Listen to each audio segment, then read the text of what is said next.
Hello nerds and nerdettes, welcome back to the channel where today we will have a quick versus video for you guys going over and comparing the Flashpoint Omnibus 10th Anniversary Omnibus, and the Flash by Jeff Johns Volume 3 Omnibus. This is going to be the second time that the Flashpoint story has featured on this channel. That's mainly because the Flash movie's release date is right around the corner, so I'm figuring a lot of new readers are going to be looking for the source material to kind of jump into in preparation for seeing the movie. These are two omnibuses that contain that story, but we'll get into a little bit of those details during the rest of the review. Because if you are looking for these books or any other book that I've reviewed on the channel, use the channel sponsor, organicpricebooks.com. Use the discount code STAYNERDY for $2 off your order, and also to help support the channel. It is a great place to go when looking for books, an amazing packaging, and amazing customer service. So do yourself a favor and head on over there. But without further ado, let's jump into the video. So we do have two omnibuses here that contain the Flashpoint story, one that more specifically only has the story, and another that is part of a 3-volume set of a run by Jeff Johns on the character of Flash, but also contains the story of Flashpoint. So starting off over here on the 10th anniversary Flashpoint Omnibus, we do have a cover price of $150 and a page count of 1,504 pages. This is going to mainly contain the event, all of its tie-ins, miniseries, one-shots, all in one book. And then to my left, your right, I guess, is going to be The Flash by Jeff Johns, Volume 3. There's only 3 volumes in the set, so this is the final volume to collect his entire run. But it does have a cover price of $100 and a page count of 880 pages. So you do have quite a different book between the both of them. A very massive book with much more Flashpoint-oriented stories, as well as the event itself, or a portion of a run that also collects the Flashpoint event. But we'll go over kind of the details of the book and which route I would say you guys maybe should go based on the reader that you are, and then we'll obviously circle back here with a overall verdict. Choked on that, but jump to the overhead. All right, here we are. First up, we're going over The Flash by Jeff Johns, Omnibus Volume 3. You do have a beautiful cover as well as a beautiful spine. And then on the back, you have some art from Flashpoint taking place here.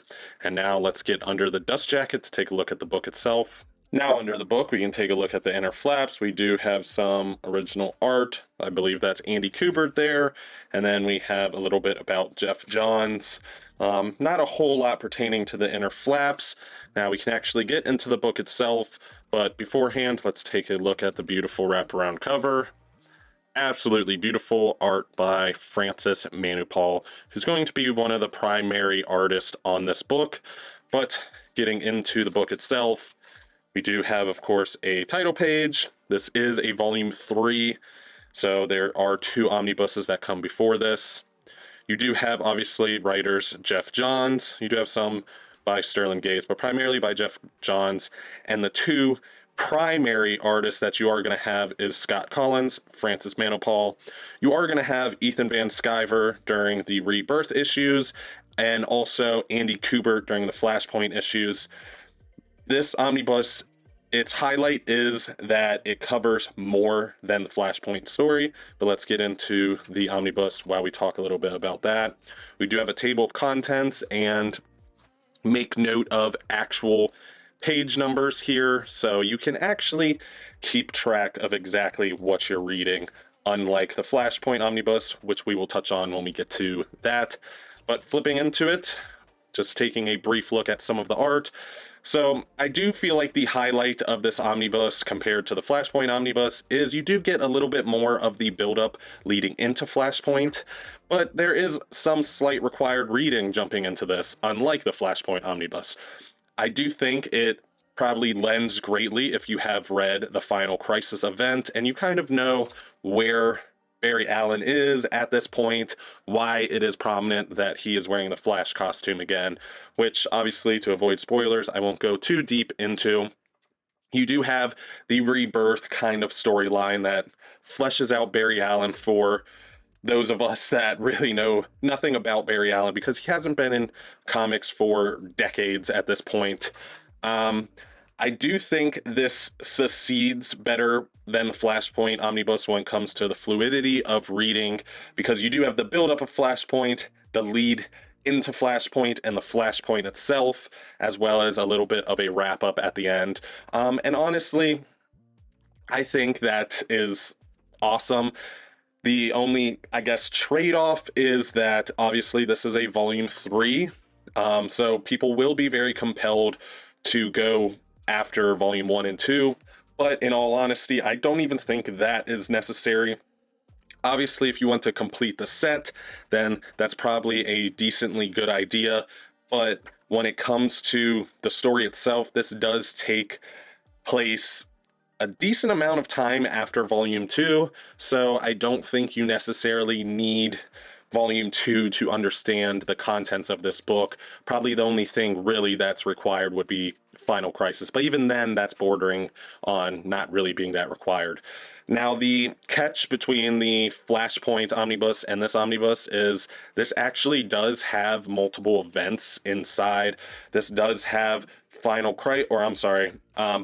Night event tie-in issues contained within. You also do obviously have the Flashpoint as well. So this does span during a period of time that does cover multiple events and not just Flashpoint. So where this does have its faults because it doesn't focus only on Flashpoint like the Flashpoint dedicated omnibus, it does still contain it, and it contains really the need to know.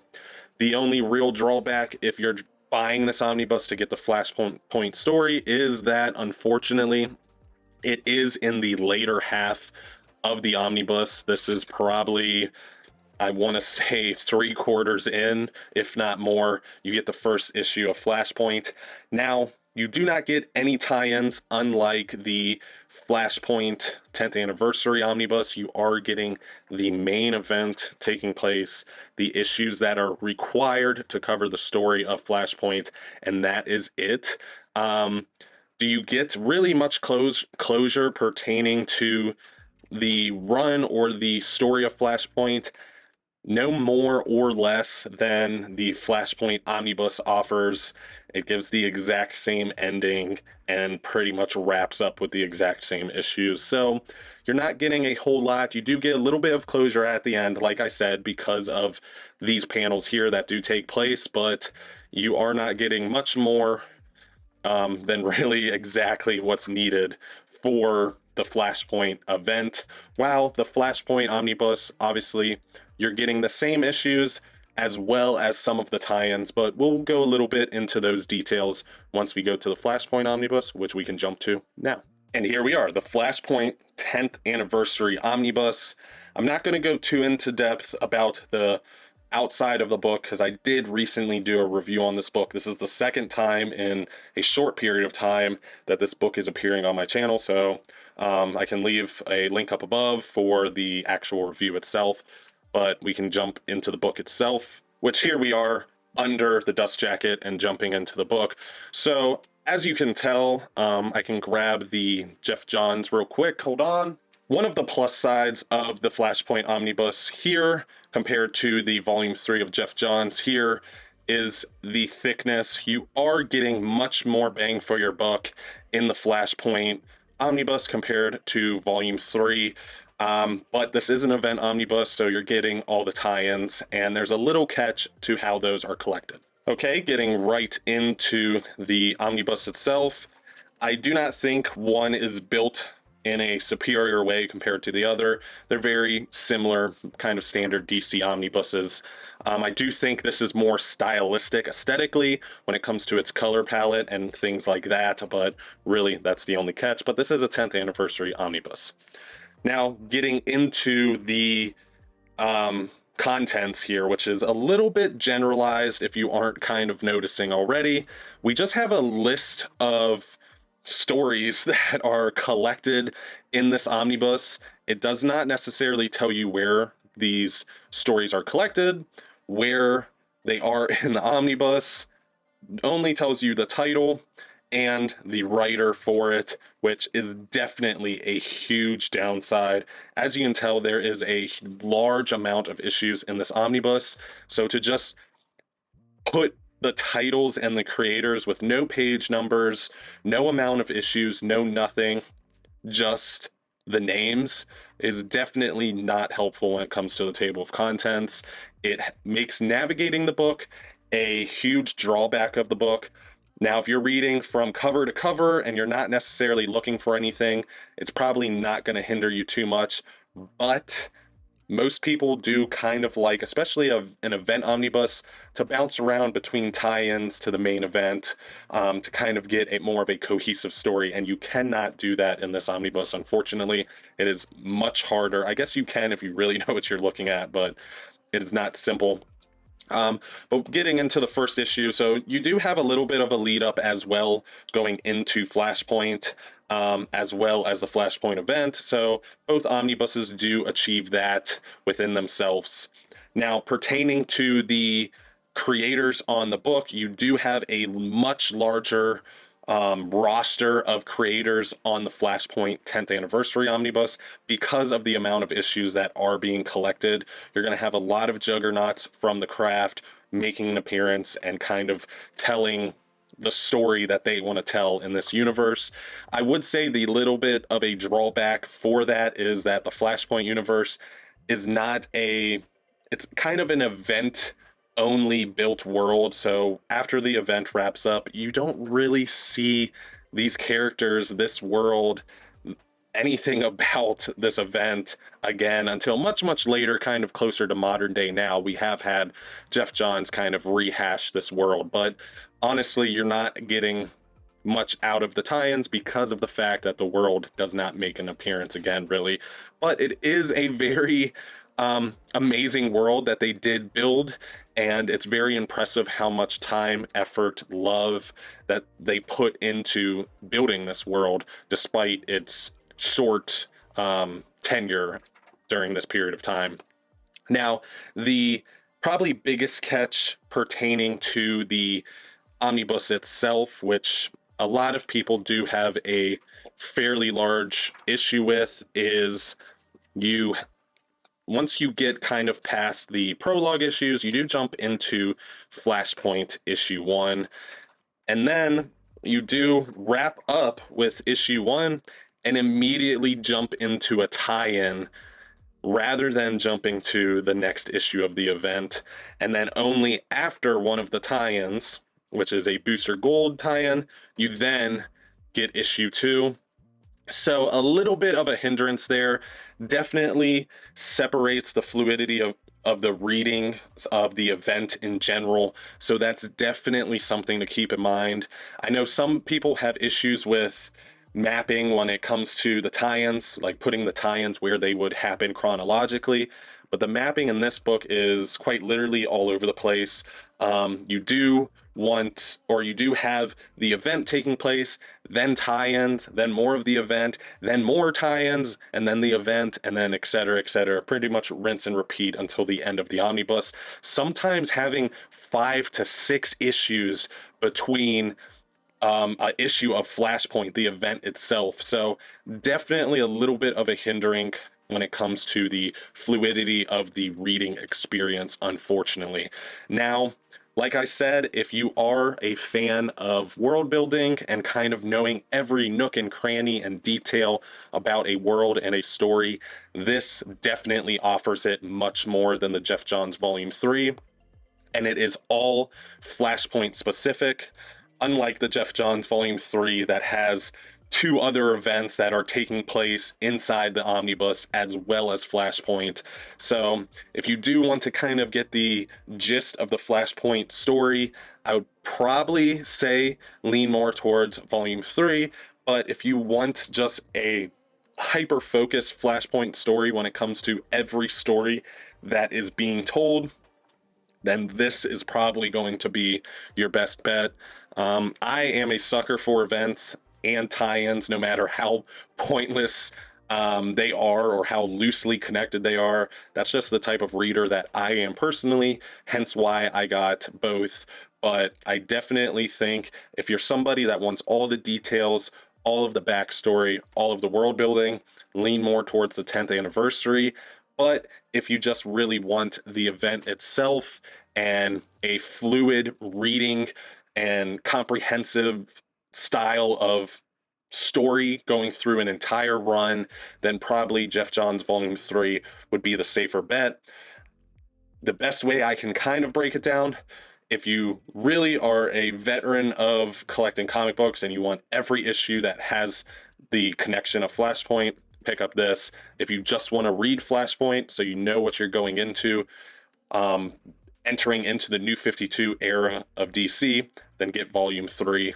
But we can talk a little bit more about what I think and who should collect what once we head back to the table. And welcome back. So, if you could not tell, very, very different books here. Jumping to or focusing on the Flashpoint Omnibus, it is very well known for its horrible mapping throughout the community. Me as a reader, I'm not a huge stickler for mapping. I can kind of navigate books even without a table of contents personally, but I know that is very important to a lot of people, and probably even more so important to new readers because they want to know what issue they're reading, how they can just read Flashpoint or just read X amount of issues, whatever it may be. And this book definitely has no keys to kind of let you know that. You do have a large gap in between the Flashpoint main event issues, jumping between Flashpoint and then giving us a couple issues of the mini-series and the one-shots and everything like that. So I personally think if you want a fluid reading experience, probably stay away from this book. If you just mainly want the event, then probably stay away from this book as well. This book is definitely the one that you're going to go to for much more story, very in-depth story to the Flashpoint world, universe, its characters, you name it, it's going to be here. Now, for the Jeff Johns Volume 3, this is going to contain the event and just the event. I think for fluidity's sakes, this is the way to go to collect the Flashpoint story. And typically 9 times out of 10, I am a huge fan of event books in general, but because the Flashpoint universe is one that does not feature very much in the DC universe other than during this event, some of the one-shots can fall a little bit flat just because of the fact that you're never really going to see a lot of these characters, events, deaths, things like that, that they're not going to really matter in modern day DC universe or even post Flashpoint in the New 52. So it can be a little bit overwhelming for not a huge payoff, if you will. For Jeff Johns Volume 3, you do get the gist of the Flashpoint. You get the event collected. You get to see Barry Allen's struggles leading up as well as afterwards. So if you want primarily the story and you don't necessarily care to learn about characters that you may or may not really see again, I highly, highly recommend sticking with the Jeff Johns 3-volume set. That gets you the story, everything you need to know as a reader, and also wraps it up in a beautiful bow as well, moving forward into the New 52. Now, if you are the type that, even if it is a temporary world, you want to know why it's the way it is, how it got there, who the characters are, how they came to be, that's kind of the reader that I tend to be. The Flashpoint 10th Anniversary Omnibus is probably going to be very much better for that. You are going to get pretty much every single character fleshed out, explained, backstory, very important stories in their lore or what small amount of a lore they have. Also introducing some of the characters that were first kind of shoehorned into the DC universe, such as Grifter. So you're going to get some of those issues in here that you're not going to get in the Jeff Johns Volume 3. So if you are that type of reader that you want the entire big picture with every minute detail, then obviously Flashpoint 10th Anniversary Omnibus would be the better choice. So based off the reader that you are is really the route you want to go. Main event with just the cliff notes and what you need to know, or the entire story with every minute detail, character, origin, and story intact, but not to ignore the mapping issue that a lot of people have. That's kind of the decision you as a reader would have to come to, with hopefully the help that I'm trying to achieve or give your way before you jump into buying them. So highly recommend the Flashpoint story in general, though. I don't think it's one you should necessarily skip, especially if you're going into the New 52 and plan on reading. So I highly recommend checking out Flashpoint. Movie completely disassociated just because of the story being that amazing and that important to the character of Barry Allen. But let me know down below what route you guys plan to go, or what route you did go, because I'd be very interested. I've heard that some people grab both like I did, or some grab one or the other. It really just depends on the type of collector and reader that you are, but I would love to hear from you guys. But that does wrap up today's video. Thank you so much for watching. Like I said, please do me a favor, comment down below. I would love to hear what route you guys went. If you have any regrets, if you feel like you wish you went the Jeff Johns route instead of the Flashpoint, or maybe you grab both. I would love to hear from you guys, because I'm very curious how some of these double dipping omnibuses are handled throughout the community, and more specifically in our community. But if you are not a part of the Illuminati, hit that subscribe button and join the community. Also, if you could really help out the channel and hit that thumbs up button, it helps us in the algorithm. And also, if you enjoyed today's video or any of my other videos, hit that bell icon so you can get notified anytime I put out content. But other than that, thank you so much for watching, and of course, stay nerdy.